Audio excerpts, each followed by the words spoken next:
எல்லாம் வல்ல இறைவனுடைய பெருங்கருணையினாலே 457வது வார வளமான வாழ்விற்கு வழிபாட்டு சிந்தனைகள் ஆத்மசப்த விசாரம் பண்ணிட்டு வரோம். நம்மை நாம் அறிவோம், இதெல்லாம் பொது தலைப்பாக இருக்குது. இதில் நம்ம பார்க்க போகிறது சரீர ஆத்ம சம்பந்தம். இப்போ ஒரு சம்பந்தம் பார்த்துட்டு வரோம். போன வாரம் மனசுக்கும் ஆத்மாவுக்கும் உண்டான சம்பந்தம் பார்த்தோம். இந்த வாரம் சரீர ஆத்ம சம்பந்தம்.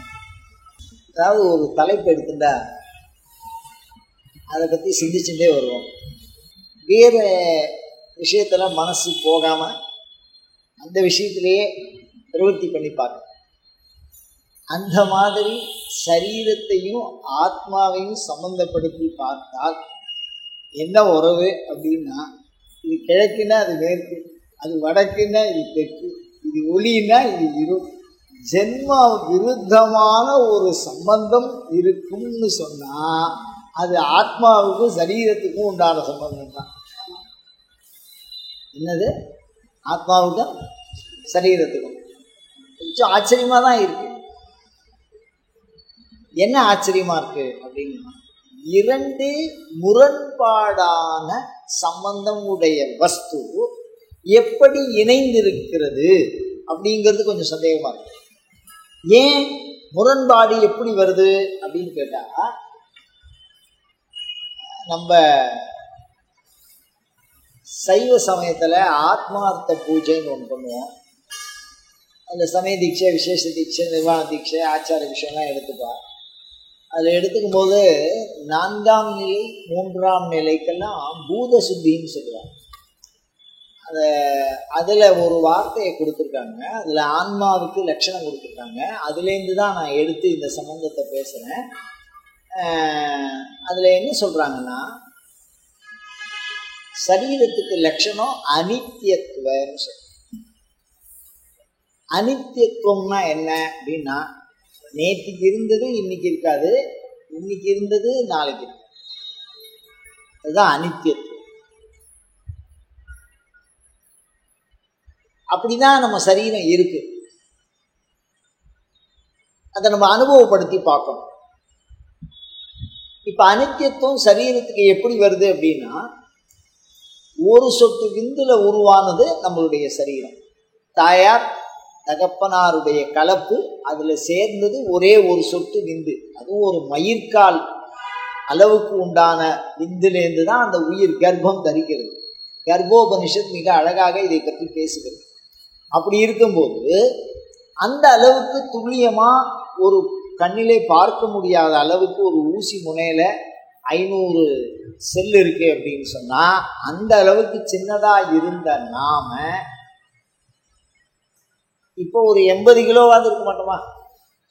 இந்த 80 கிலோ வெயிட்டு அந்த அந்த அணு எங்க இருக்கு?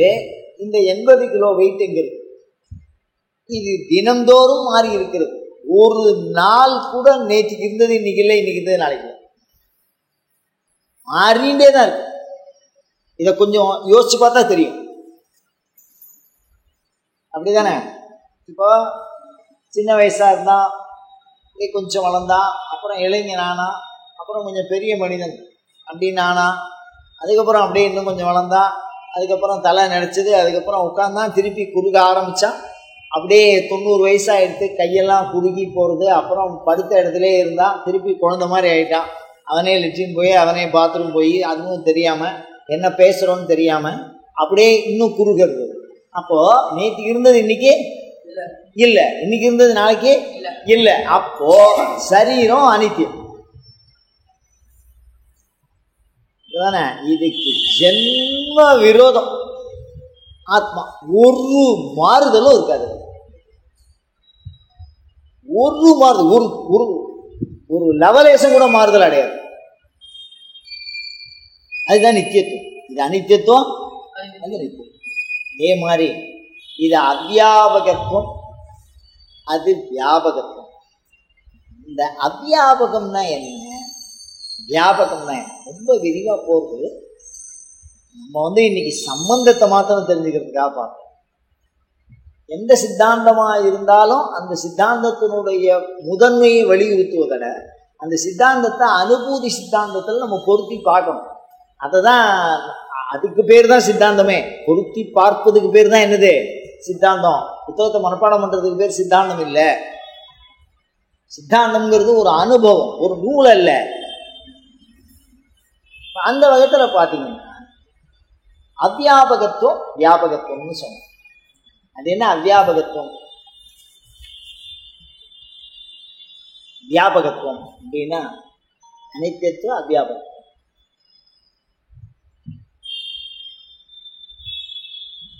ஒரு விதை எடுத்து, விதை, அந்த விதைக்கு உள்ள அவ்வியாபகத்துவம் இருக்கு.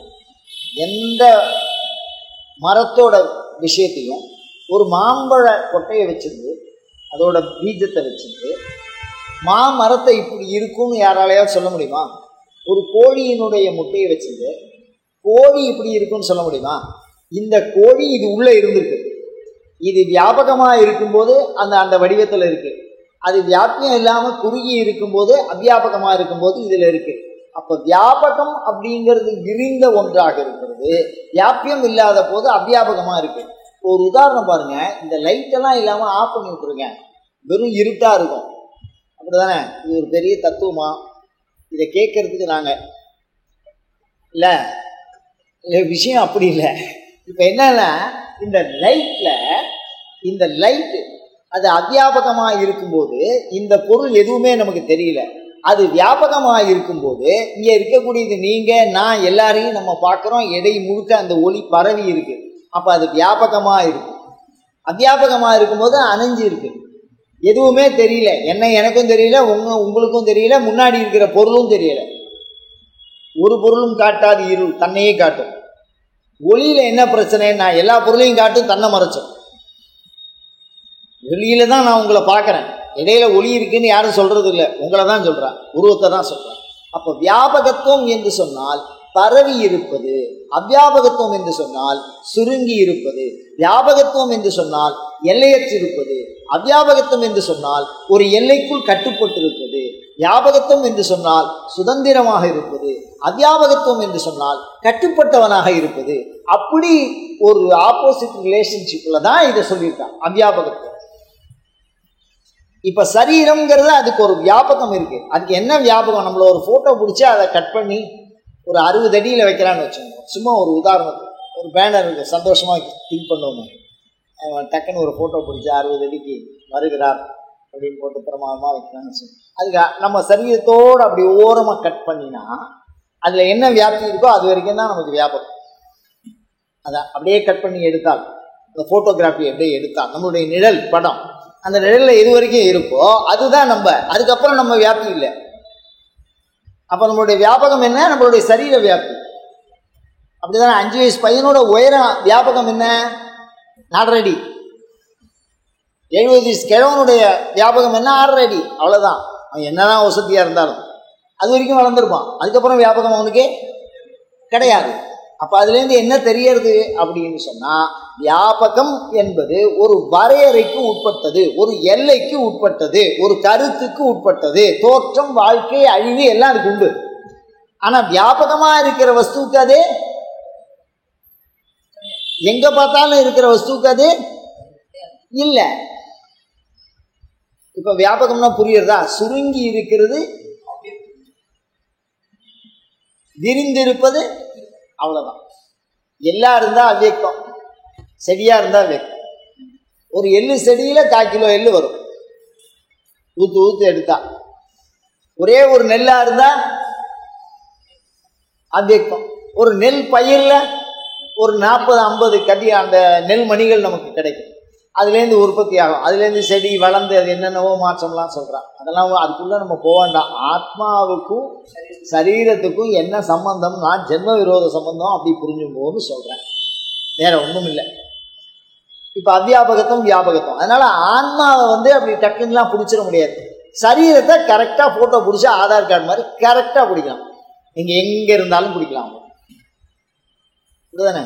ஒரே ஒரு கண் அடையாளம், ஒரே ஒரு கை அடையாளம், இந்த சரீரத்திற்கு நீங்கள் தான் அடையாளம், நீங்கள் இவர் தான் என்பதை எங்கே போனாலும், அமெரிக்காவுக்கு போனாலும் பிடிக்கலாம், இந்தியாவுக்குள்ளே இருந்தாலும் விசா எடுங்க, பாஸ்போர்ட்டுங்கிறா, போட்டோங்கிறா, எல்லாத்தையும் வச்சு ஒரு கைரேகையில் பிடிச்சிட்டு போயிடலாம். அது நான் இல்லைன்னுலாம் சொல்ல முடியாது. அப்படி தானே, ஒரு பார்வை பார்த்தா கண்ணை எடுத்துடுறான், கை ரெண்டுத்தையும் இப்படியே வச்சுக்கிறான். அதுலேருந்து எப்படி என்னால் என்ன பண்ண முடியல, மாற முடியல. அப்போ என்னுடைய அடையாளம் மிக சரியாக, மிக துல்லியமாக, மிக அழகாக அளவிடப்படுகிறது. அப்படி தானே? நான் ஆதார் கார்டை சொல்லலை, தயவு பண்ணி உங்கள் பாதார விந்தங்களை வணங்கி கேட்டுக்கிறேன். ஏன்னா நான் அதுக்கு எனக்கு சம்மந்தம் இல்லை. நான் புரிய வைக்கிறதுக்கு முயற்சி பண்ணுறேன். எதெல்லாம் மிக துல்லியமாக அளவிடப்படுகிறதோ, அடையாளம் இடப்படுகிறதோ அதுதான் சரீரம். எதை அடையாளம் இட முடியாதோ, இப்போ என்ன பிரச்சனைன்னா, உயிர் வெளியில் போச்சுன்னு தெரிஞ்சுக்கிறோம். அது கருப்பாக போச்சா, சேப்பாக போச்சா, வாய் வழியாக போச்சா, கண் வழியாக போச்சா, அப்படியே டமால் வெடிச்சு போச்சா, தானாக போச்சா, ஒன்றுமே தெரிய மாட்டேங்குது. ஒரு உதாரணத்துக்கு, ஒரு எலியை பிடிச்சி ஒரு டப்பாக்குள்ளே போட்டு நல்லா இறுக்கி மூடிட்டோம்னு வச்சுக்கோங்க, கண்ணாடியாக வச்சுக்குவோம், வெளியிலேருந்து பார்ப்போம். அதை எரிக்கி மூடினா காற்று இல்லாத அது இறந்து போயிடுது பாவம். சிவாயனமா அந்த மாதிரி ஒரு கற்பனை அது சிந்தி கூட என்னால் முடியல. எதுக்கு சொல்கிறேன்னா, அப்படி அந்த உயிர் வெளியில் போகும்போது இந்த கண்ணாடி பாக்ஸை வெடிச்சுன்னு போச்சு அப்போ நம்ம கண்டுபிடிக்கலாம், சரி கண்ணாடி போகிற லெவலில் அது இருக்குது அப்படின்னு. அந்த காற்று அது உள்ளே இருந்தது அப்படின்னா, காற்றும் இல்லாமல் அது இறந்து போகுது அப்படின்னா, அது உள்ளே எப்படி அந்த உடம்பை விட்டு அந்த கூடு எப்படி வெளியில் போச்சுங்கிறத யாராலையும் கண்டுபிடிக்க முடியல. இப்போ வரைக்கும் உடம்பு போயிடுதுன்னு கண்டுபிடிக்கிறோம், உடம்பை வச்சு உயிரை கண்டுபிடிக்கிறோம், தவிர உயிரை வச்சு உடம்பை கண்டுபிடிக்கல. இதுக்கு நீங்கள் வேகமாக தட்டலாம். ஏன்னா நீங்கள் என்ன புரிஞ்சுருக்கீங்க, ஏன்னா ரொம்ப விரோதமான சப்ஜெக்ட் புரிஞ்சு நீங்கள் உங்களுக்கு புரியுதாங்கிறது தான் உங்களுடைய கைத்தட்டல் என்பது. நீங்கள் புரிந்து கொண்டு இருக்கிறீர்களா, இல்லை நான் உளறி கொண்டு இருக்கிறேன், ரெண்டே விஷயம்தான். ஏன்னா உளற மாதிரி இருக்கும், புரியவே புரியுது. அதாவது ஒரு சில ஞானிகளுடைய அவளுடைய பேரை நான் சொல்ல விரும்பலை, அவெல்லாம் பேசின வார்த்தை 300 வருஷம் கழிச்சு ஒரு மனுஷனுக்கு புரியுது. 300 வருஷம். அப்போ ஒரு சாமானியமான மனிதனை நாம் புரிந்து கொள்வதற்கும், ஒரு ஞானியின் வாக்கை புரிந்து கொள்வதற்கும், அதிலே பதிவு செய்யப்பட்ட ஒரு சாஸ்திரத்தின் வாழ்வை புரிந்து கொள்வதற்கும் அவ்வளவு நுட்பம் இருக்கு. அதை சாதாரணமாக யாரும் என்ன புரிஞ்சுக்க முடியாது. அதனால தான் நான் அதை பற்றிலாம் யோசிக்க வேண்டியதாக. அவன் என்ன சொல்லிட்டு போனான்னு யாருக்குமே புரியல. அதனால உபதேசம்லாம் 1 to 1 வச்சுட்டான், தனியாக சொல்லி கொடுக்குறது. அதில் ஏதோ சிரமம் இருக்குது போல. சரி இருக்கட்டும். அதனால தான் ரகசியங்கள்லாம் பார்த்தீங்கன்னா பஞ்சாட்சம்லாம் அங்கே என்ன பட்டு போட்டு போத்திருக்குன்னு கேட்குற வழக்கம் இன்னும் இருக்கும் தஞ்சாவூர் சைடில். அது என்னப்பா பட்டு போட்டு அங்கே போத்திருக்கீங்க, பட்டு போட்டு போத்திருந்தா உபதேசமே பண்ணுவான். இல்லை ரகசியம் இருப்பா, தாயார் கூட இருக்க மாட்டா, தகப்பனார் யார் உபதேசம் பண்ணுறாளோ அவள் இருப்பான் அந்த பட்டுக்குள்ளே, அப்படியே மூடிடுவான், மூடிதான் சொல்லிக் கொடுப்பான். தகப்பனாராக இருந்தாலும் பையனுக்கு சொல்லித்தர மாட்டான், இந்த மாதிரி தான் சொல்லுவேன். அப்போ அவ்வளவு ஒரு என்னது ரகசியமான ரகசியம். சரி இருக்கட்டும். அனித்தியத்துவம், இப்போ நித்தியத்துவங்கிறது அனித்தியத்துவம் சொன்னால் அதுக்கப்புறம் அவ்வியாபகத்துவம். அடுத்தது இது சுத்தம், அது அசுத்தம். இதுதான் பெரிய கொடுமை. இப்போ நான் ஏன் இதை சைவ சித்தாந்தத்துன்னு சொல்ல மாட்டேங்கிறேன் அப்படின்னா, ஆத்மா சுத்தியானதுன்னு ஒரு கொள்கையே இருக்கு. அது ஆணவ மலத்தோடு கூடியதுன்னு நான் உடனே திருப்பி சைவ சித்தாந்தத்துக்கு போனால் அப்புறம் அங்கே மலம் இருக்கேன்னு நீங்கள் என்ன கேட்பீங்க. பொதுவாக ஆன்மா சுத்தி, சரீரம் அசுத்தி, அப்படி புரிஞ்சு. நான் இந்த இடத்துல ஒரு சித்தாந்தத்தை மெயின் பண்ணி பேசலை, ஆன்மாவை பற்றி விசாரம். ஆன்மானா என்ன, உயிர்னா என்ன, அதை பற்றி விசாரம் பண்ணுறோம். அப்படி விசாரம் பண்ணினால் அது சுத்தி, இது அசுத்தி. சரீரம் முழுக்க முழுக்க அசுத்தம், ஆன்மாங்கிறது பவித்திரம், சுத்தி, அது எல்லாத்தையும் தூய்மைப்படுத்தும். அது எதனாலும் மாசுபடாது. ஆன்மாவை என்ன பண்ண முடியாது, அழுக்கு பண்ண முடியாதுன்னு சொல்றேன். சரீரத்தை அழுக்கு பண்ணிடலாம். சட்டையை வச்சு ஏதோ ஒன்று பண்ணுறோம் அப்படின்னா, ஏதோ ஒரு பண்பு இருந்தால் அது காலம்புரை பவுடர் பூசிக்கிறோம், சாயந்தரம் அது அழுக்கு, மூஞ்சி திருப்பி அந்த விஷயங்கள்லாம் போகணும். காலம்புரை தூய்மையாக குளிச்சிருப்போம், சாயந்தரம் வேறு அழுக்க ஆரம்பிச்சோம். அப்போ அது அழுக்கு அப்படிங்கிறது அதோட சுபாவம். மலம், மாம்சம், அஸ்தி, உடலும் குருதியும் தோயும் புறம்பைன்னு சொன்னான். அதை நம்ம யோசிச்சு பார்த்தா இது உள்ள 10 நிமிஷம் கூட இருக்க மாட்டேன்றாங்கிறார் அபிராம் பெற்று. உடலும் குருதியும் தோயும் புறம்பை, புறம்பை அது உள்ளதான் நாம இருக்கோம், அது உள்ள ஆன்மா இருக்கு. இவ்வளோதுக்குள்ள அது யோசிக்கவே முடியல என்னால. அது பரமசுத்தி, அது எல்லாவற்றையும் தூய்மையான பொருள். இது சுத்தி, அது அசுத்தி. இது வியாப்தி, அது அவ்வியாப்தி. இது நித்தியம், அது அனித்தியம். அப்போ இந்த மாதிரி இரண்டு முரண்பாடுகள் இணைவதினாலே தோன்றுவதுதான் இந்த விஷயம். அந்த முரண்பாடு எந்த இடத்துல எப்படி இணையும், இணையவே இணையாதுங்கிறது தான் ஒரு சித்தாந்தம். முரண்பாடுகள் என்ன பண்ணாது, இணையாது. தண்ணி நெருப்புக்குள்ள போயிடுது அப்படின்னா அழிஞ்சு போயிடும், இப்படிதானே? இல்லை நெருப்பு அதிகமாக இருந்து தண்ணிக்குள்ள போயிடுதுன்னா ஆகி ஆயிடும். இது அதை வாழ விடாது, அது இதை வாழ விடாது. அப்புறம் எப்படி அது யாரோ ஒருத்தர் இணைக்கிறா அப்படின்னா அந்த இடத்துல கடவுளை கொண்டு வரலாங்கிறது வேற பிரச்சனை. இப்ப தானே இணையாதுங்கிறது தான் பிரச்சனை. இது எப்படி இணையும்? இரண்டு முரண்பாடான வஸ்து அப்படி இணையுமா, இயல்பு இருக்கா அப்படின்னு நம்ம யோசிச்சு பார்த்தா தாமஸ் ஆல்வா எடிசன் தான் மிகப்பெரிய ஞானின்னு தோன்றுறது. காரணம் என்ன அப்படின்னா, இரண்டு முரண்பாடுகளை ஒன்றா இணைச்சு அதுலேருந்து ஒரு ஆற்றலை உற்பத்தி பண்ணுறான். இது பாசிட்டிவ்ங்கிறான், அது நெகட்டிவ் தான். ரெண்டு லைன் போகுது எல்லாத்துக்கும். ஒரே லைனில் வரக்கூடிய கரண்ட் பார்த்ததில்லை நம்ம. அதில் ரெண்டு லைன் போகுது. அதுக்குள்ளே ஏதோ ஒரு ஆற்றல், மின்சாரம் அரை மணி நேரம் இல்லைன்னா ஆற்றல் இல்லை, எங்கேயுமே இருக்க முடியாது இனிமே. அது மாதிரி அதுக்கு அடிமையாக இருக்கும். எதுக்கு? அந்த மின்சாரத்துக்கு. அந்த மின்சாரம் இரண்டு முரண்பாடுகளின் சமன்பாடு, அப்படிதானே? இரண்டு முரண்பாடுகளின் சமன்பாடு. அப்படி ஒன்று லோகத்துல இருக்கிறதுனால அப்படி இருக்கலாமோன்னு ஒரு சந்தேகம். நான் இப்ப கடவுள் சித்தாந்தம் பேசல. இரண்டு முரண்பாடான வஸ்து ஒரு ஆற்றலை தோற்றுவிப்பதாக இருக்கிறது அப்படி லோகத்துல நம்ம பிரசித்தோதாகரணமா இதை பார்க்கிறோம். அதனால அது இருக்கிறதுக்கு வாய்ப்பு. முரண்பாடுகள் சந்திக்கின்றன அப்படி இருக்கா? சரி, 2000 வருஷத்துக்கு முன்னாடினா என்ன சொல்லியிருக்கோம்? இப்போ நீங்க மின்சாரம்னு சொல்றேன். 2000 வருஷம் மின்னலை சொல்லியிருப்பேன். மின்னல் இருக்கோ இல்லையோ, நீங்க மேலேயே போய் ஃப்ளைட்ல போயிட்டு அதை செக் பண்ணி பார்த்தாலும் அந்த வெறும் வெள்ளை வெள்ளை வெள்ளை வெள்ளையா தெரியும். அவ்வளவுதானே இருக்கும். அப்படிதானே? எனக்கு ஆச்சரியமா இருக்கும். அதுவும் ஓரமாக டிக்கெட்டு கிடைச்சதுன்னா மகிழ்ச்சியா இருக்கும் அந்த ஃப்ளைட்ல. அப்படி என்ன ஆச்சரியம் இருக்கு அப்படின்னா, ஒரே மாதிரியே இருக்கும் அந்த வெள்ளை வெள்ளை வெள்ளை வெள்ளையா கடல் அலை மாதிரி. என்ன ஆச்சரியம்னு கேட்டீங்கன்னா, அது உள்ள போறோம், அது கேப்பா இருக்கு. அப்ப அது ஆகாசம்னு சொல்ல முடியல என்னால. அது ரெண்டும் மோதிக்கிறது, சத்தம் கேட்கறது, பிருத்திவின்னு சொல்லிக்க முடியல. அதை விட பெரிய விஷயம் என்னன்னா, ஒரு குடம் தண்ணிய மேல் மாடிக்கு தூக்கின்னு போறோம்னா அவ்வளவு சிரமமா இருக்கு. ஃபர்ஸ்ட் ஃப்ளோர்ல ஒரு சிவன் வச்சிருக்கேன்னு வச்சுக்குவோம். ஃபர்ஸ்ட் ஃப்ளோர் கீழே இருந்து தண்ணி தூக்கின்னு போறோம்னு வச்சோம். இந்த ஒரு குடம் தூக்கி பாருங்க தெரியும். என்னன்னா, மழை பெஞ்சதுன்னா ரோட்ல இருக்கிற தண்ணி இவ்வளவு தண்ணி மேல இருந்துடா. என்ன சோர்ஸுப்பா, எப்படி அது தாக்கி போகணும்? ஆச்சரியமா இருக்கு. அதிசயமான வடிவுடையால் அப்படிங்கிற அபிராமி பட்டிருக்கு. எப்படிதான் அபிராமி பார்த்தா அதிசயமான, டெய்லி பார்த்துருக்காரு. வாழற சுவாசம் மாதிரி சுவாசிச்சவரே அதிசயமான வடிவுடையால். மேகத்தை டெய்லி பார்க்குறோம், ஆனா ஒரு ஆச்சரியமா தான் இருக்குது. இவ்வளவு தண்ணியை மேல வச்சிருந்தது, அப்ப என்ன வெயிட்ல இருந்திருக்கும்? அப்படி வெயிட்டா இருந்தது இல்ல, ஒரு காத்துக்கு அசைது. இங்க இருக்க மாதிரி இருக்கு, அங்க போயிடுது, அங்க இருக்க மாதிரி இங்கே போயிடுது. ஒன்றும் புரியல. முரண்பாடுகள் எப்படி இருக்குன்னே ஒன்றும் புரியல. நான் ரொம்ப எல்லாம் போகல. முரண்பாடுகள் சமன்பாடா இருக்க முடியுமான்னு கேட்டா, ஒரு இடி விழுந்தா அதுல ஒரு பொருள் கூட முளைக்காதான். அவ்வளோ பெரிய மின்சார தாக்கம் இருக்குன்னு மின்சாரத்துல சொல்றான். என்னமோ சூரிய ஒளியில மின்சாரம் இருக்கு, அது ஒரு பிளேட்டு மாதிரி வைக்கிறா, அதுலேருந்து மின்சாரத்தை எடுத்துக்கிறேன், 2 பல்ப் ஓடுறது, 4 ஃபேன் ஓடுறதுங்கிறான்.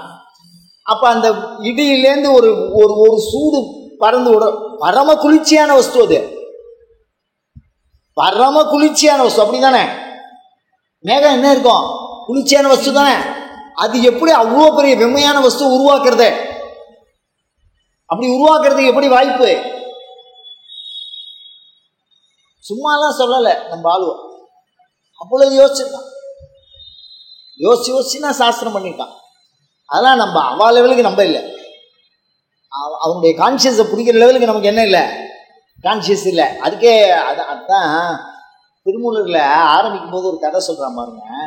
திருமூலர் 1 வருஷத்துக்கு ஒரு பாட்டு தான் எழுதுவார். சிம்பிள் கான்செப்ட், அப்படியே புரிஞ்சுங்க. 1 வருஷத்துக்கு ஒரு பாட்டு தான் எழுதுவார். 3000 வருஷம் 3000 பாட்டு எழுதியிருக்காரு, 3000 வருஷம் வாழ்ந்திருக்காரு. நமக்கு தூக்கி வரி போடும். இப்போ 4-5 சந்தேகம் வந்துடும் நமக்கு. 3000 வருஷம் மனுஷன் வாழ முடியுமான்னு. எப்பனோ கட்டுக்கதை விட்டாயா அப்படின்னு நம்ம முடிவுக்கு வந்துடுவோம்.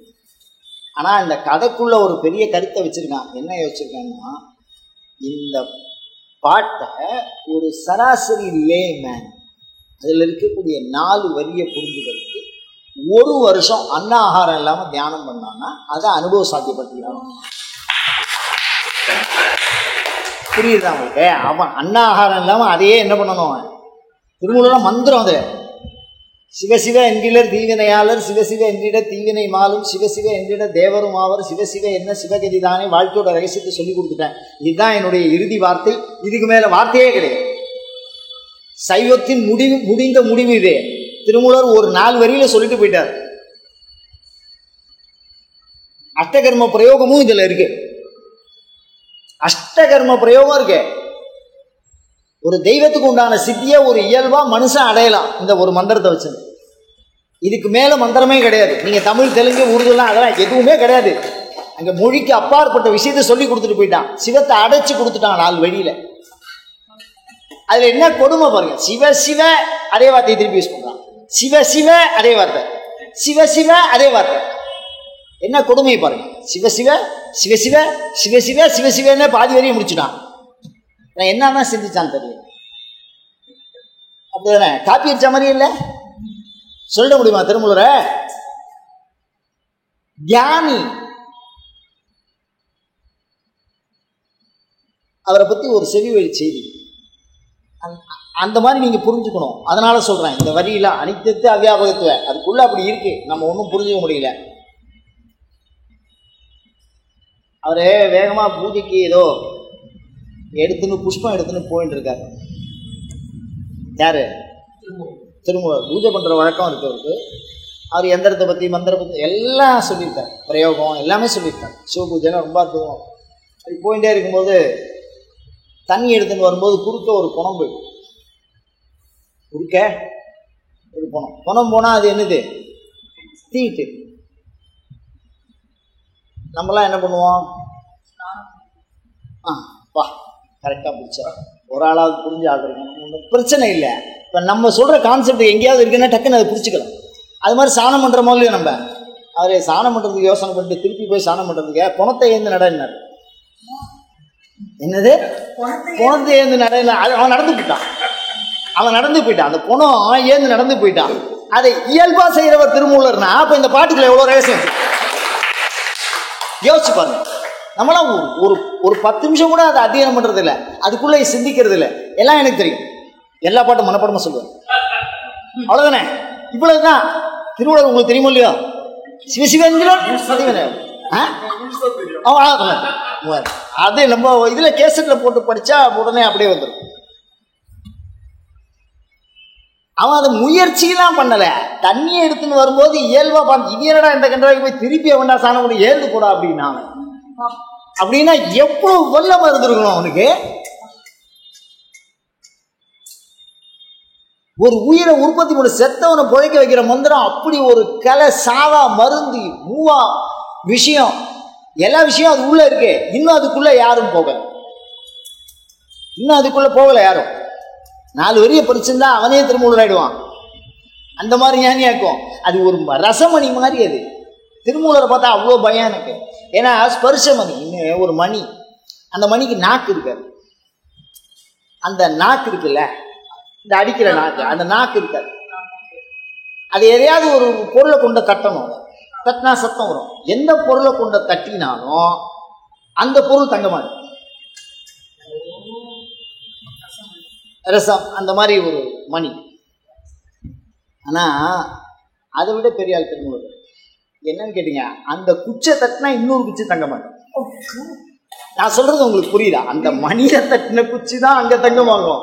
ஆனா இந்த குச்சிகள் அந்த குச்சை தட்டினா அது தங்கமாகும், அந்த குச்சை தட்டினா அது தங்கமாகும். அந்த மாதிரி ஒரு ஞானத்தை பதிச்சதும் தெரியும்.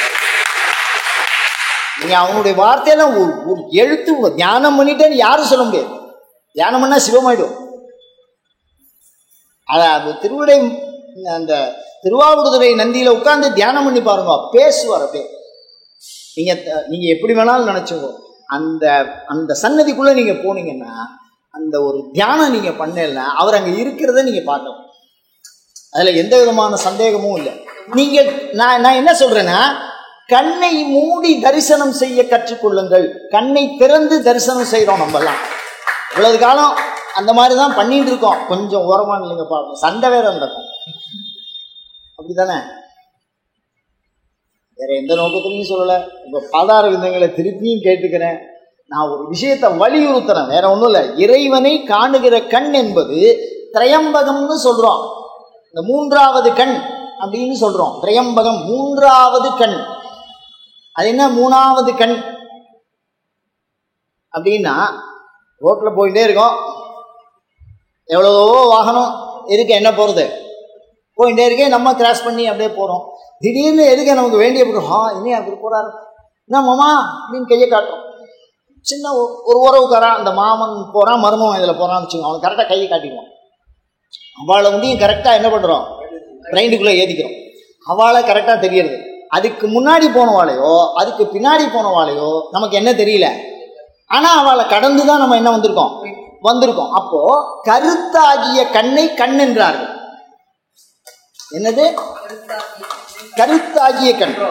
புலன்களோடு மனதோடு உயிரோடு ஒரு சம்பந்தம் ஏற்பட்டு அந்த சம்பந்தத்தினுடைய தொடர்பினாலே ஏற்படுவது. அதனால காட்சிங்கிறது மூன்றாவது கண் கொண்ட காணுகிற காட்சியைத்தான் இங்கே காட்சி என்று நான் சொல்லுகிறேன். அந்த மூன்றாவது கண் கொண்டு கண்டால், நம்ம கோயிலில் சிவன் கோயிலில் பாடல் பெற்ற தலங்க அத்தனை பேர் சிவபெருமான் உட்கார்ந்துருக்கிறதையும் அங்கே கும்பிட்டு அத்தனை பேரையும் பார்க்கலாம். அங்கே கும்பிட்டு அத்தனை பேரையும் பார்க்கலாம். நீங்க திருவாரூர் போனீங்கன்னா சுந்தரரை பார்க்கலாம், அதுல ஒன்றும் சந்தேகமே இல்லை. ஆவுடையார் கோயில் போனீங்கன்னா மாணிக்கவாசரை பார்க்கலாம். அந்த அடியார்கள் அந்த அவளே இருப்பா. அவளா யாருமே எல்லாம் ஜீவன் இங்க இருக்கிறவாள்லாம் சும்மாலாம் யாருக்கும் இங்க செலவைக்கல.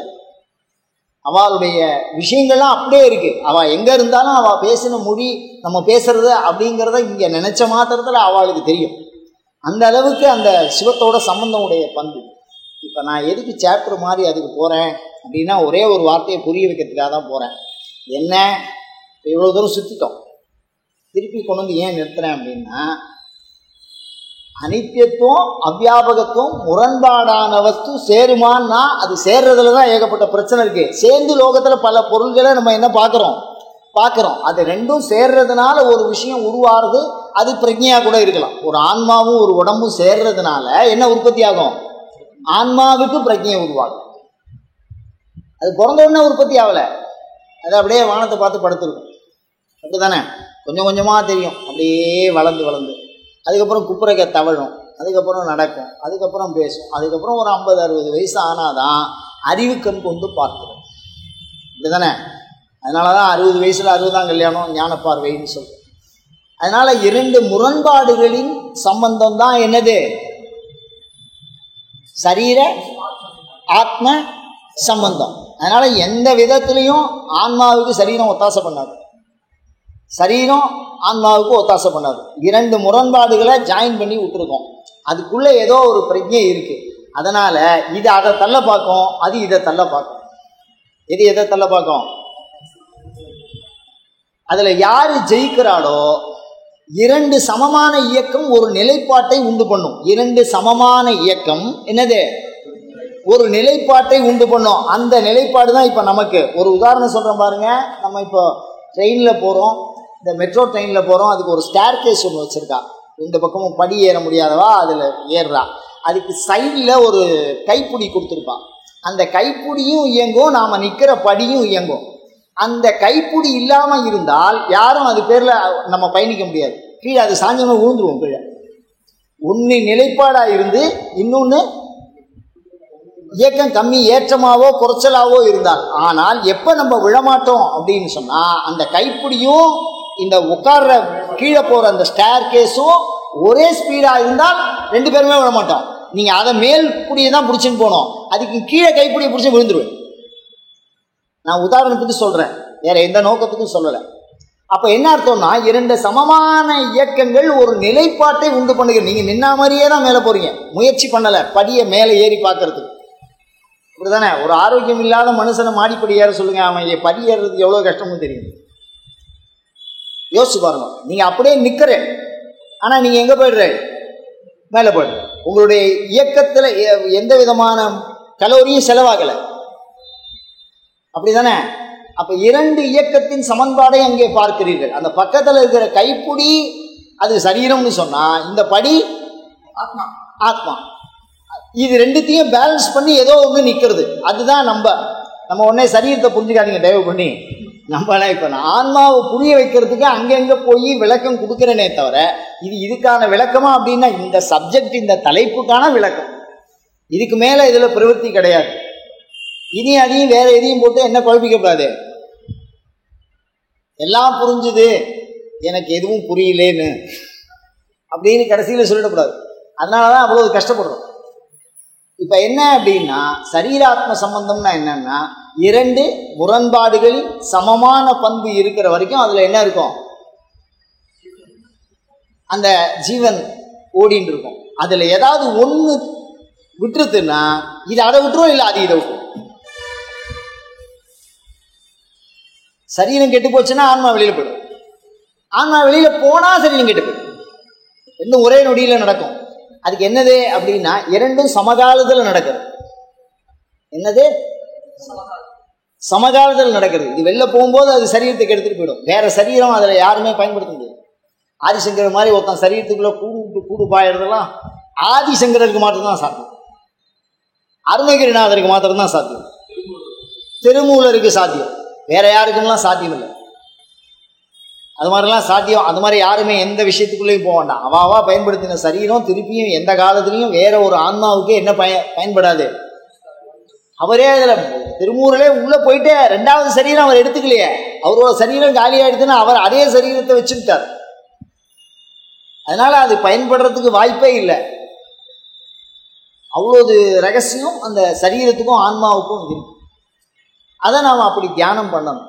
அப்படி தியானம் பண்ணினால் இந்த சரீரத்திலேருந்து கொஞ்சம் கொஞ்சமாவது விலகி வர்றதுக்கு நம்மளால முடியும், பிரக்ஞா இருக்கும் போதே. இல்லைன்னா சகஜன்யமா இருக்கிறதுனால இந்த உடலை விட வேறானதா என்னை எனக்கு புரியவில்லை. அதான் பிரச்சனை. எல்லாரும் தியானம் பண்ணி பார்த்தா எப்படியாவது என்ன வரும்? மனதில் இருக்கக்கூடிய பதிவு தான் ரிப்பீட் ஆகுமே தவிர சுபாவத்தில் இருக்கக்கூடிய சுபாவ சத்தியம்ங்கிறது என்ன வராது, தியானத்துல வராது. ஏதோ ஒரு தேவதையோட ஒத்தாசை, குருவோட ஒத்தாசை, தொடர்ந்து வரக்கூடிய அபியாசம், இல்லை பூர்ண ஜென்மத்தினுடைய வாசம், அது மாதிரி நிறைய விஷயங்கள்ல அது வரும்னு சொல்றா. அதை பத்தி நம்ம யோசனை பண்ணலை. இப்போ நம்ம என்ன சொல்றோம்னா, சரீரமும் ஆத்மாவும் ஜென்ம விரோதமான சம்பந்தம், இரண்டும் ஒன்றாக இணைந்திருக்கிறது. அந்த இணைவு எப்ப வேணாலும் என்ன பண்ணலாம்? அது அனித்யானி சரீராணி விபவோ நைவ சாஸ்வத். அந்த சம்பந்தத்தை பத்தி சொல்லணும்னா, அனித்யானி சரீராணி, வெவ்வேறு சரீரம், இந்த சரீரம் அழிஞ்சு போயிடும். விபவோ நைவம், என்னைக்குமே இன்னைக்கு ஓட்டிடுவோம், நாளைக்கு ஓட்டிடுவோம், நாளைக்கு ஓட்டிடுவோம். விபவோ நைவ சாஸ்வதம். சாஸ்வதம்னா என்ன? என்னைக்கும் இது இருக்குன்னு சொல்ல முடியாது. நித்தியம் சந்நிகிதோ மிருத்து. ஒவ்வொரு நாளும் காலனதையும் என்ன பண்ணிட்டே இருக்கான், கொண்டுட்டே இருக்கான். என்னைக்காவது ஒரு நாள் எவன் பிடிக்கல, டெய்லியே பிடிச்சிட்டு தான் இருக்கான். என்னைக்காவது ஒரு நாள் அவனை பார்த்து பயப்படணும்னு அவசியம் இல்லை. டெய்லியே என்ன பண்ணிட்டே இருக்கான் அவன். அவனோட வேலை முடிஞ்சிருதுன்னா இப்போ உலகியல்ல வேற எதையும் நம்ம அனுபவிக்க முடியாது. நித்தியம் சந்நிகிதோ மிருத்து கர்த்தவியம் மமசங்கிரக. நல்லது செய்யற எண்ணத்தை உடனே கொடு, அதை இன்னைக்கே செஞ்சிரு. தர்மருடைய வாக்கியம் எவ்வளோ அழகா சொல்லியிருக்கான் பாருங்க. அது மாதிரி மகாபாரதத்தில் எவ்வளோ பெரிய தர்மம் இருக்கு பாருங்க, ரொம்ப அழகா, கால தர்மம். அதனால இந்த மாதிரி இரண்டு முரண்பாடுகள் எதாக இருந்தாலும் அது பிரிந்து விடும் அப்படிங்கிற ஒரு பண்பு திரையம்பகம் யஜாமகே சுகந்திங்கிற ரகசியத்திலையும் இதே தான் இருக்கு. ஆனால் உருவாகும் அந்த முரண்பாடை பிரச்சனை இல்லாமல் கைண்டுக்கணுங்கிறான். சண்டை வந்துடுதுன்னா பிச்சு போடுற மாதிரி ஆயிடும். ஏண்டா வாழ்றோங்கிற மாதிரி நிலைமை வந்தாலும் கஷ்டம்தான். தோருக்கு அப்படின்னு எமன்ட்ட அதை வச்சுக்கப்பா, அப்போ வந்தியா, வேணுமா உனக்கு வச்சுக்கோ, நான் கிளம்பட்டோமா அப்படின்னா அது ஞானம். அப்பொழுது தெளிவு வேணும் ஞானம். அதனால சரீரமும் ஆத்மாவும் விரோத சம்பந்தம்னு இந்த வகையில் நம்ம புரிஞ்சுக்கணும். சரீராத்ம தியானம் பண்ணும்போது சம்பந்தம் அது. அயன் தர்மஹா உத்தரோத்தரா அபிவிருத்தி ரஸ்து.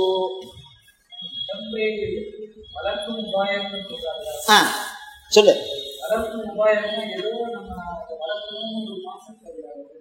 இல்லை இல்லை இல்லை, அதாவது என்ன சொல்றார், உடம்பு உனக்கு அளிக்கப்பட்டதே உன்னை உணர்ந்து அதன் வழி ஆன்மாவை உணர்ந்து அதன் வழி இறைவனை உணர்வதற்கு உண்டான ஒரே வழி. ஆமா, உன்னை வளர்த்து உயிர் வளர்த்து. அதனால அதுக்கு அடுத்தடுத்த வார்த்தையை தான் நம்ம பிரமாணமா எடுத்துக்கணும்.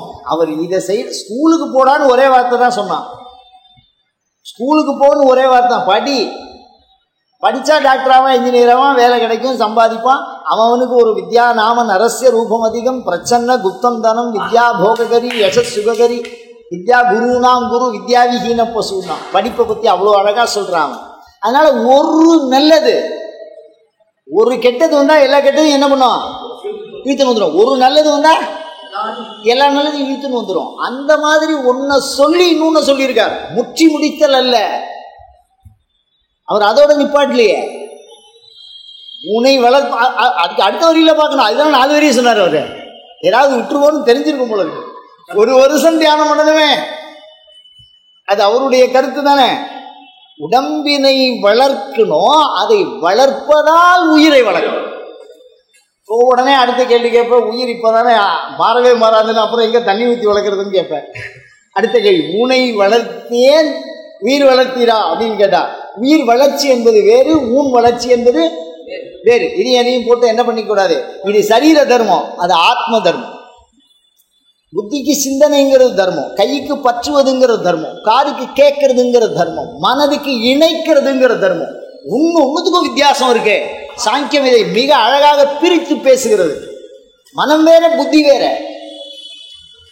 மனம் எதையுமே அண்டர் செக்ரட்டரி வேலை பண்ணும். இப்படியும் பண்ணலாம், அப்படியும் பண்ணலாம். நீங்க சாமியும் கும்பிடலாம், கும்பிடாமலும் இருக்கலாம். அப்படி சொன்னா அது மனசு. கும்பிட்டே ஆகணும் அப்படின்னா அதுக்கு நிச்சயம் பண்ணக்கூடிய விஷயம். அவ்வளவு அழகா சொல்லியிருக்கான். ஒரு வார்த்தைக்குள்ளே ஒரு வார்த்தை. வலது கைக்கும் இடது கைக்கும் வித்தியாசம் இருக்குங்கிறான். இதோட வேலை வேற, அதோட வேலை வேற. இதோட சிந்தனை வேற, அதோட சிந்தனை வேற. இதோட செயல் வேற, அதோட செயல் வேற. அவ்வளவு அழகா சொல்லியிருக்கான். முடிய வித்தியாசம் படுத்திருக்கான். மூக்கு கீழே இருந்தா மீசியான், தாடைக்கு கீழே இருந்தா தாடி, மண்டைக்கு மேல இருந்தா முடியான். முடியல. இப்படிலாம் யோசிச்சா என்ன பண்ணும் சொல்லுங்க. அவ்வளவு அழகா வச்சிருக்கான் ஒன்னொன்னுத்துக்குள்ளேயும். இதுல என்ன பெரிய விஷயம், நான் ரொம்ப காலத்துக்கு முன்னாடியே என்ன யோசிச்சிருக்கேன்னா, காமியாகமத்துல சூடாந்த சம்ஸ்காரம்னு பேரு. இந்த முன்னாடி இருக்கிற முடியை எடுக்க சொல்லியிருக்கா. எல்லா இதுலேயும் இருக்கு, வேதத்துல எல்லாம் அதை பற்றி சொல்லியிருக்கு. எனக்கு என்ன யோசனையா இருக்குன்னா, 2000 வருஷத்துக்கு முன்னாடி பிளேடு எவன் வச்சிருப்பான் யோசிச்சு பாருங்க. நீங்க வேற எந்த கருவியை கொண்டும் முடி வெட்ட முடியாது சார். எந்த கருவியை கொண்டும் முடி வெட்டுற கத்திரிக்கோலை வச்சுட்டு வேற எதையும் வெட்ட முடியாது. அருவா வெட்டுறதை வச்சுட்டு முடிய வெட்ட முடியாது. அது வேற, இது வேற. அப்ப எவ்வளவு ஷார்ப்னஸ் அதில் இருந்திருக்கணும். அப்போ சூடாந்த சம்ஸ்காரம் எல்லாருமே பண்ணியிருக்காங்கன்னா, அப்ப என்ன மாதிரி சயின்ஸ் மெட்டீரியல் எப்படி பிரிச்சா, எப்படி பண்ணா நம்ம மூதாதையெல்லாம் எவ்வளவு தூரம் ஞானியா இருக்கணும் யோசிக்க முடியல. 5000 வருஷத்துக்கு முன்னாடிய வேதம் போச்சுன்னா அதை படிக்கிறதுக்கு முன்னாடி விசாரிச்சுக்க முன்னாங்களா சூடாந்த சம்ஸ்காரம். அப்ப எப்படி கண்டுபிடிச்சாங்க, அது எப்படி செஞ்சான்? அவ்வளவு யோசனையா இருக்கு.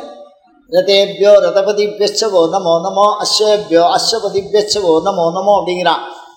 தேர் ஓடணும்ல, ரோடு போடணும்ல. அப்பவே தேர் போட்டிருக்கான், அப்பவே ரோடு வந்திருக்கு அப்படின்னா அப்போ எவ்வளவு தூரம் நீ தெளிவா இருந்திருக்க. எப்படி சிந்திச்சானே தெரியல. அந்த அந்த விஷயங்கள்லாம் அதுக்குள்ளேயே போக முடியல நம்மளால. வேதமோ ஆகவமோ நம்ம குறுகி போறோம். அது முன்னாடி அது அப்படியே சூரியன் மாதிரி விரிஞ்சு போறது. மற்ற எல்லா ஒளியும் அது முன்னாடி என்னது, குறுகி போறது. இறைவன் முன் நம்ம வெட்ட வெளியில ஏற்றி வச்ச விளக்கு மாதிரி என்னவா இருக்கும், குறுகி போறோம். வெயில்ல ஏற்றி வச்ச விளக்கு மாதிரி ஆயிடுறோம், எங்க இருக்குன்னே தெரியாது. அதே ராத்திரில ஏற்றி வச்சா நம்ம தான் பெரிய ஞானி மாதிரி தெரியும். ஏன்னா எவ்வளவு தூரத்துல இருந்து பார்த்தாலும் என்ன தெரியும், அது தெரியும். இருட்டுக்கு வேண்டும் நம்ம ஞானியா இருக்கலாம், ஞானிக்கு ஞானியா இருக்க முடியாது. அவ்வளவு அற்புதம் அது உள்ள விசாரம். அந்த விசாரம் வந்துருதுன்னா, இந்த ஆத்ம விசாரம் சரியா வந்துருதுன்னா அவன் பிரச்சனை அவனே சால்வ் பண்ணுவான். அது மாத்திரம் தெரியும். ஒரு 10 வாரமா ஆத்மாவை போட்டு கொல்றீங்களே, உங்களுக்கே மனசாட்சி இருக்கா? ஆள் கிடைச்சா போறோம்னு இப்படி அறுத்தா என்ன பண்றது அப்படின்னு யோசிக்காதீங்க.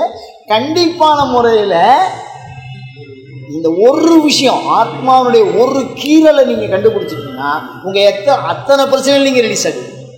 ஏன்னா எல்லா ரெக்கார்டும் இங்கே இருக்கேன். நீங்க யாரையும் தேடி போகணும்ல, கடவுள் யாரையும் தேட வைக்கவே இல்லை. அப்படியே உட்காந்த இடத்துல ரிசல்ட். ஆத்ம ஞானம் மாத்திரம் வந்துருக்குன்னா எல்லா துன்பங்களிலிருந்தும் விடுதல்.